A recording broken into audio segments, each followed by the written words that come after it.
আজকের এই কেকের রেসিপিটি ভালো লাগলে লাইক কমেন্ট শেয়ার করবেন এবং চ্যানেলটিকে সাবস্ক্রাইব করে পাশে থাকবেন। ততক্ষণে সুস্থ থাকবেন, ভালো থাকবেন।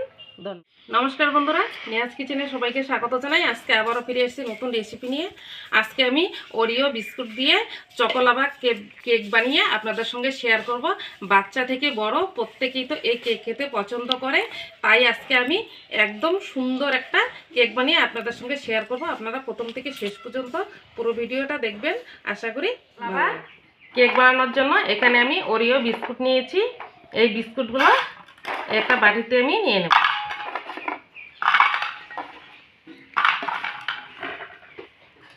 এতে দিয়ে দেবো আমি হাফ বাটি দুধ, উষ্ণ গরম দুধটা আমি এখানে দিয়ে দেবো।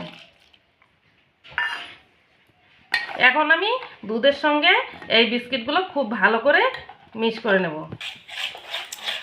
দুধ আর বিস্কিটটা ভালো করে মিশিয়ে এইরকম ব্যাটার বানিয়ে নিয়েছি। এতে আমি দিয়ে দেবো এখন বেকিং পাউডার। এখানে অল্প করে আমি বেকিং পাউডার দিয়ে দিলাম। দিয়ে এখন আমি আবারও খুব ভালো করে মিশিয়ে নেব। বেকিং পাউডার দিয়ে আমি খুব সুন্দর করে এভাবে ব্যাটারটা বানিয়ে নিয়েছি। এখন আমি কেকটা বসাবো। একটা বাটি নিয়েছি, এই বাটিতে আমি এই ব্যাটারটা ঢেলে দেব।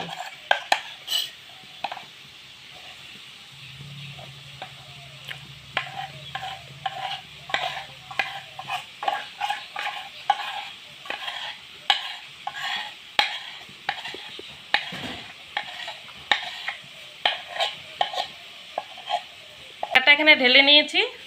আর যেহেতু চকলেট লাভা কেক বানাবো, তার জন্য আমি এখানে চকলেট নিয়েছি।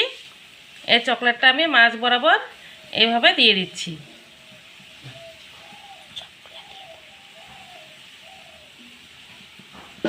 Chocolate lava cake.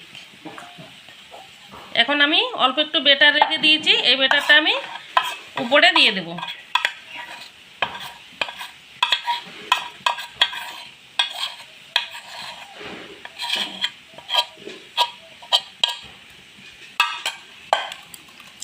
দিয়ে এখন আমি আস্তে আস্তে একটু ঝাঁকুনি দিয়ে এভাবে টুকে দেব।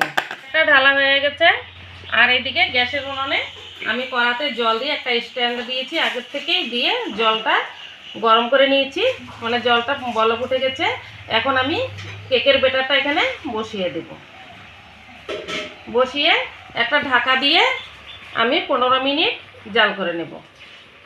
15 মিনিট পর ফিরে আসলাম। এখন আমি ঢাকাটা খুলে দেখব কেকটা কেমন হয়েছে। এই দেখুন বন্ধুরা, কেকটা ফুলে কত সুন্দর হয়েছে, এই দেখুন। এখন আমি গ্যাসটা অফ করে দিয়ে কেকের বাটিটা আমি নামিয়ে নিচ্ছি। এটা কিন্তু অসাধারণ হয়েছে, দেখতে কিন্তু খুব সুন্দর হয়েছে, আর খেতেও কিন্তু খুব সুস্বাদু হবে। আজকে আমার মেয়ের বায়না, সে এই চকোলাভা কেক খাবে, তার জন্যই কিন্তু আমি চকোলাভা কেকটা বানিয়েছি। আমি একটু ঠান্ডা করে তারপরে আপনাদেরকে কেটে দেখাবো। আজকের এই কেকের রেসিপিটি ভালো লাগলে লাইক কমেন্ট শেয়ার করবেন এবং চ্যানেলটিকে সাবস্ক্রাইব করে পাশে থাকবেন। ততক্ষণে সুস্থ থাকবেন, ভালো থাকবেন। ধন্যবাদ।